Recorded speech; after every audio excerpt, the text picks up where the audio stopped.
সম্প্রতি ওই social media প্ল্যাটফর্মে অভিনেত্রী তথা এক সময়ের সিপিআইএম পার্টি বা বাম আদর্শে বিশ্বাসী উষসী চক্রবর্তী তার একটা পোস্ট করেছে। সেটি ওই সম্প্রতি সিপিআইএম পার্টি ছেড়ে শাসক দল তৃণমূল কংগ্রেসে নাম লেখানো প্রতীকুর রহমানের উদ্দেশ্যে।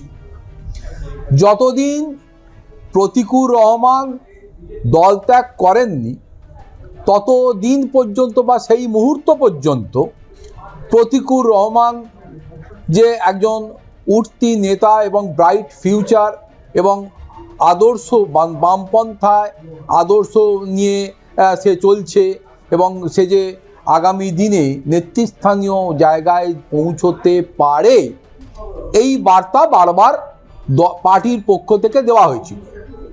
কিন্তু কোথাও গিয়ে তো সুর তাল ছন্দের অমিল হয়েছে।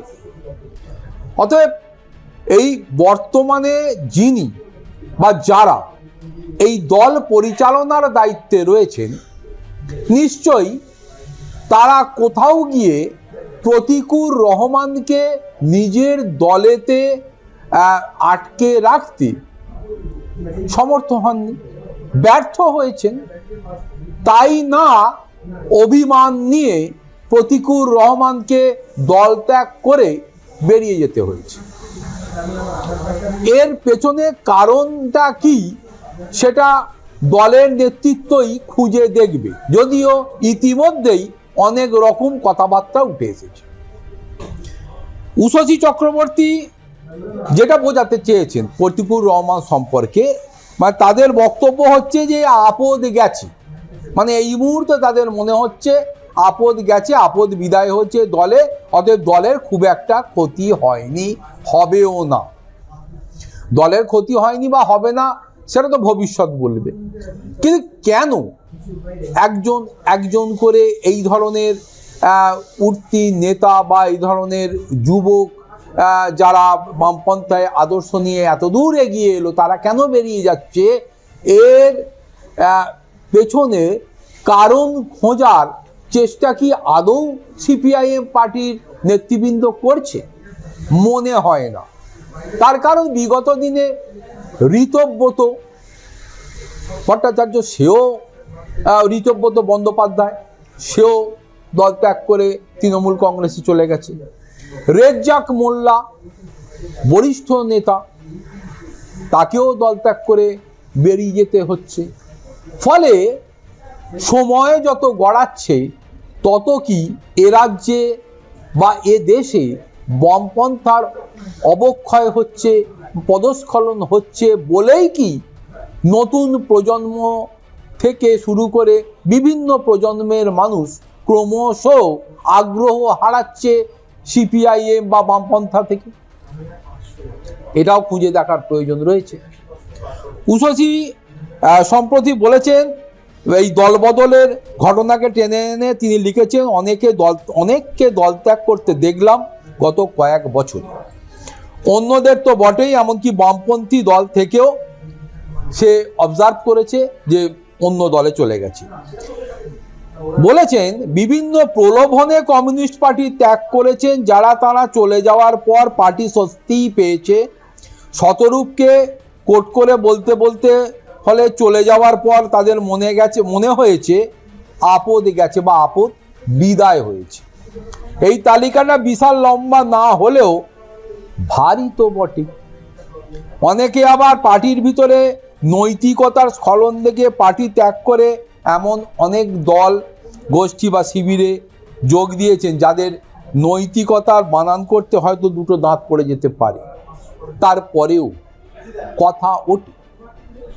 তার কারণ বামপন্থায় যারা বিশ্বাসী তারা এই মুহূর্তে কিছু পাওয়ার লোভে যে বামপন্থার মধ্যে থাকবে না, বা বামপন্থা থেকে এই মুহূর্তে বেনিফিশিয়ারি হিসাবে কিছু যে প্রাপ্তি না পাওয়ার জায়গায় যে তারা থাকবে না, তারা আদর্শ নিয়ে চলতে পারে, কিন্তু কিছু পাওয়ার আশায় যে তারা এই বামপন্থী দলেতে আছে এমনটা কে পাগলেও বিশ্বাস করবে না বলেই মনে করি। মোদ্দা কথা, সেই যাওয়াগুলো আলাদা রকমের ছিল। চারপাশে একটা স্বস্তির আবহে পার্টির মধ্যে কালেকটিভ খিল্লি হয়ে তারা অনেকে দল ত্যাগ করেছেন বা করছেন, এটাও মনে করা হচ্ছে। এবারের মতো স্তম্ভিত আর শোকের আবহের মধ্যে জাননিকেও দীপশিতা প্রকাশ্যে ইন্টারভিউতে বলেছেন, দাদা ফিরে এসো। মীনাক্ষীর মতো সিজন লিডার বিষণ্ণ মুখে বসে আছে। ফলে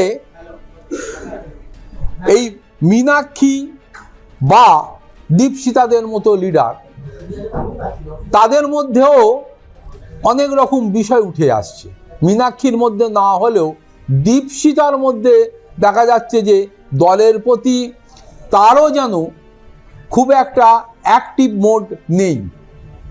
তারও মনের মধ্যে মনে হচ্ছে কোথাও কোথাও গিয়ে যে দলের প্রতি তারও যেন আগ্রহ কমে যাচ্ছে। পদ্মনিধি ধর যে বড় মাপের লিডার ছিলেন, সেই বাড়ির মানুষ হিসাবে তার মনেও যে এই ধরনের বিভিন্ন ভাবনা চিন্তার বাসা বাঁধছে, সেটা ঠারে ঠরে কিন্তু বোঝা যাচ্ছে। ফলে মীনাক্ষী একাই আগামী দিনে দলকে এগিয়ে নিয়ে যাবে বা মীনাক্ষী একাই দলের রাশকে ধরে থাকবে, এটা যদি হয়ে থাকে তাহলে বিগত দিনে এই গুটি কয়েক লোকই আর হয়তো সিপিএম পার্টিতে থাকবে, বাদবাকিরা সকলে হয়তো একে একে বেরিয়ে যেতে পারে। তার কারণ সিপিআইএম পার্টির সবথেকে বড় প্রবলেম হলো সময়ের সাথে সাথে তারা নিজেদেরকে ওই বর্তমান সময়কালের সঙ্গে অ্যাডজাস্ট করতে পারছে না। ফলে কোথাও গিয়ে ওই আগের নেতাদের চিন্তা ভাবনার সঙ্গে বর্তমান প্রজন্মের যারা নতুন জায়গায় উঠে আসছে তাদের মধ্যে একটা বেসিক ফারাক রয়ে যাচ্ছে। ফলে দীপশিতা থেকে শুরু করে বর্তমানে যারা রয়েছে বা উষসীরা যেটা বোঝাতে চাইছে যে তার বাবা, উষসীর বাবা শ্যামল চক্রবর্তী, তিনিও যখন রাজনীতির পর কোভিডে আক্রান্ত হয়ে মারা গেলেন, তখনও সেদিনও লাল পতাকা তার গায়ের ওপর দিয়ে তাকে লাল পতাকা আঁকড়েই যে তিনি চলে গিয়েছেন। আসলে সময়কালটার মধ্যে অনেকটাই যে পরিবর্তন হয়েছে। আসলে শ্যামলবাবুরা যে সময় রাজনীতি করতেন সেই সময়কালে সরকার কিন্তু মানে বলা যেতে পারে পূর্ণ শক্তি নিয়ে রাজ্যে শাসক দলে ছিল। ফলে শাসন ক্ষমতা থেকে সরে যাওয়ার পর যে বিষয়গুলোকে সামনে এনে নতুন প্রজন্মকে আটকে রাখা যেতে পারে বা যাওয়া যায়, সেই জায়গাটাতেই কিন্তু খামতি থেকে যাচ্ছে। ফলে উষসীরা যতই মানুষের কাছে ওই ঢাকঢোল পিটিয়ে বসাবার চেষ্টা করুক না কেন যে যারা চলে যাচ্ছে আপদ বিদায় হচ্ছে, আসলে ওই গোড়ায় গলদরা কিন্তু রয়ে যাচ্ছে। তার কারণ আপদ বিদায় নয়, আপদ যে বিদায় হচ্ছে, দল ছেড়ে যে চলে যাওয়ার মানসিকতা তৈরি হচ্ছে, সেই জায়গাটাকে যদি না এই সিপিএম পার্টি নিজেদেরকে ওই সময়ের সাথে বদলাতে না পারে, তাদের আইডিওলজিক্যাল বিষয়টাকে যদি সময়ের সঙ্গে অ্যাডজাস্ট করতে না পারে, ভবিষ্যতে ওই আলিমুদ্দিন স্ট্রিটে লাইট জ্বালাবারও লোক যে খুঁজে পাওয়া যাবে না, এটা কিন্তু মনে করছে রাজনৈতিক মহল।